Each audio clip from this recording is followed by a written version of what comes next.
एक झोली में फूल खिले हैं, एक झोली में कांटे रे, कोई कारण होगा। एक झोली में फूल खिले हैं, एक झोली में कांटे रे, कोई कारण होगा। जैसी करनी वैसी भरनी, प्यार मिले या चाटे रे, अब धारण होगा। जैसी करनी वैसी भरनी, प्यार मिले या चाटे रे, कोई कारण होगा। नाग भी डस ले तो मिल जाए किसी को जीवन दान, नाग भी डस ले तो मिल जाए किसी को जीवन दान। नाग भी डस ले तो मिल जाए किसी को जीवन दान, नाग भी डस ले तो मिल जाए किसी को जीवन दान। चींट से भी मिट सकता है, चींट से भी मिट सकता है किसी का नाम निशान। अरे कोई कारण होगा, अरे कोई कारण होगा, अरे कोई कारण होगा, अरे कोई कारण होगा। तन का बिस्तर मिल जाए पर नींद को तरसे नैन, तन का बिस्तर मिल जाए पर नींद को तरसे नैन। कई बार होता सुंदर डल्लफ का गद्दा हो, एसी रूम हो, लेकिन सास बहू के बीच कुछ तनातनी हो, बाप बेटे के बीच कुछ हिंदुस्तानी पाकिस्तानी लड़ाई हो, रात नींद नहीं आती। ये घर में एक सासू माँ बैठी हुई थी, बहू रोटी बना रही थी, बहू रोटी बना रही थी, एक रोटी जल गई। सामने सास बैठी लेकिन कुछ कहे नहीं।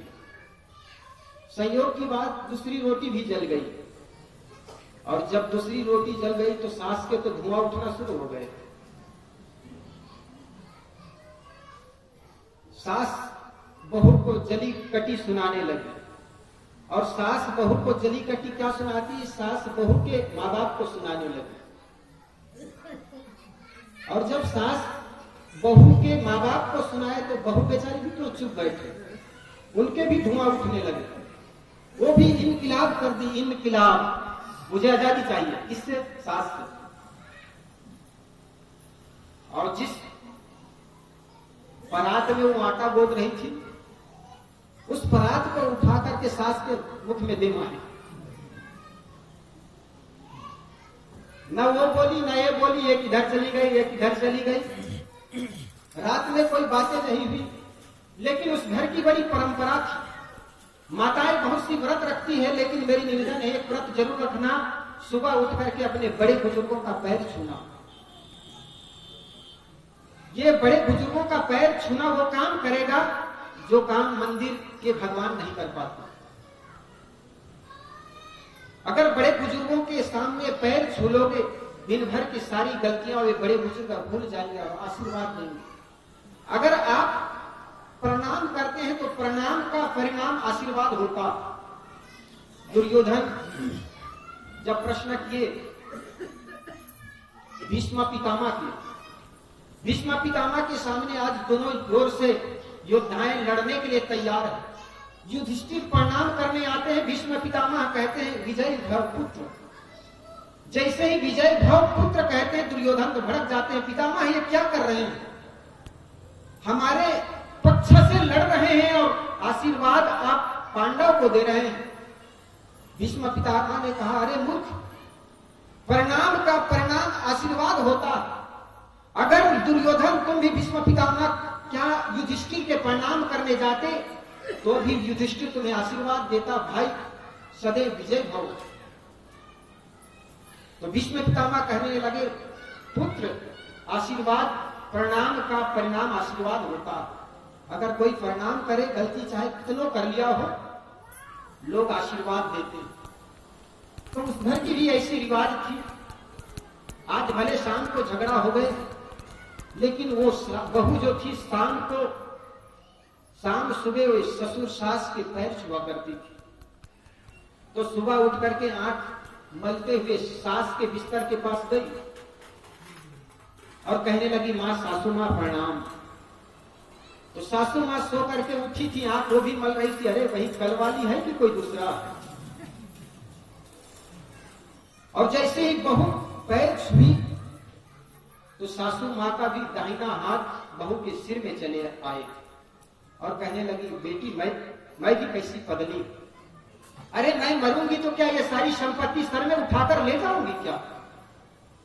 मुझे भी गुस्सा आ गया, पता नहीं क्या क्या मैं कह गई।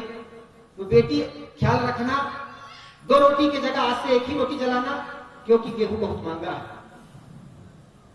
ऐसा प्रेम जहां होगा वहां झगड़ा होगा। साहब कहते हैं मुक्ति के लिए कोई बहुत ऐसा नहीं कि बहुत से और कुछ काम करना, जहां पर रह रहे हो वहीं से मुक्ति का काम शुरू करो। आपके हृदय जब खाली हो जाएगा, प्रेम से भर जाएगा, मुक्त अवस्था में ही है। वस्त्र बदलना पड़े ऐसा नहीं, घर छोड़ करके जंगल जाना हो ऐसा भी नहीं। जहां हो वहीं से प्रेम की शुरुआत करो। और सदगुरु कबीर ने कहा, जाकर प्रेम न संचरे सो घर जान बसा।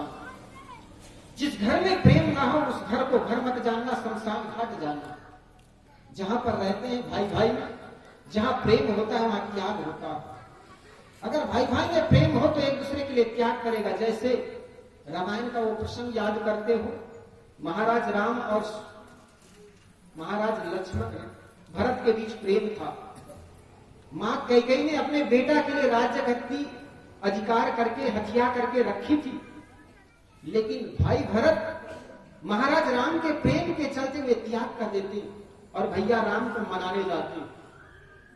और भैया राम कहते नहीं भाई, मां कैकेयी और पिताजी की यह आज्ञा है, मुझे 14 वर्ष का वनवास और राज्य का संचालन आप करें। दोनों भाई के बीच अयोध्या नगरी कंदुक हो जाते हैं, गेंद हो जाता। कभी भरत महाराज राम की ओर उछालते हैं तो कभी राम भरत की ओर उछालते हैं। और महाराज भरत अयोध्या के राजा होने के बाद भी राज्य का उपभोग नहीं करते, बल्कि चौकीदार बन करके वे उस राज्य का संचालन करते हैं।